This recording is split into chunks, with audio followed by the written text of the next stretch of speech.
บ้านนาคำอันนี้ฮะ อันนี้ก็คือมีที่เขาจะเอามีได้พี่น้องก่อนสิมาเป็นสิ้นใหม่นี่เฮ็ดอันนี้สิก่อนได้นี่เต็มมัดนี่สิก่อนได้ก่อนสิมาเป็นสิ้นใหม่พี่น้องนี่ก็คือภาพพระเจ้าเฮ็ดก่อนสิมาเป็นสิ้นใหม่สิ้นใหม่พื้นละ 2,000บ่ได้ถามแล้วเพราะว่า 2,000บ่ได้สิ้นใหม่บ้านนาคำด้วยนี่วิธีกรรมการเฮ็ดสิ้นใหม่ก็บ่ได้ง่ายเด้หลายขั้นตอนเด้เขามีนั่นนี่มีมัดมีอันนี้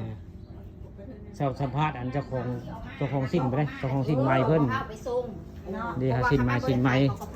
ก่อนสิมาเป็นสิ้นใหม่ได้นั่นน่ะ ไปหาซื้ออีกอยู่ ไปหาซื้ออีกอยู่นะ จักพื้นสิ้นใหม่นี่ มันเหลือแค่นี้แล้ว พื้นเดียวบ่ มันบ่มีเงินน้อยมันมีน้อย มันบ่อันนะหาพื้น มาซื้อสิ้นใหม่ มีข้ามมาแล้วมันมีพอได้อยู่ มี ยังได้ใหม่ครับ มาสิสิ้นใหม่นี่โดยตรงบอกมานี่ ชิ้นไม้โดยตรงแล้วนี่ฮะนี่ชิ้นไม้โดยตรงแล้วนี่ฮะ นี่แหละก่อนสิเป็นสิ้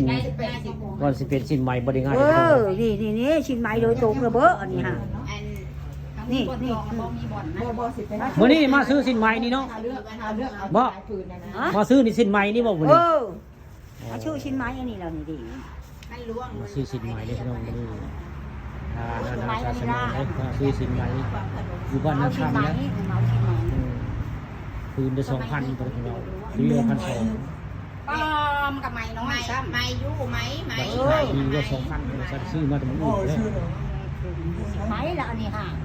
แต่ว่าเจ้าของเฮือนนี่เฮ็ดก็เป็นหมดซั่น นั่นก็น้ำขวา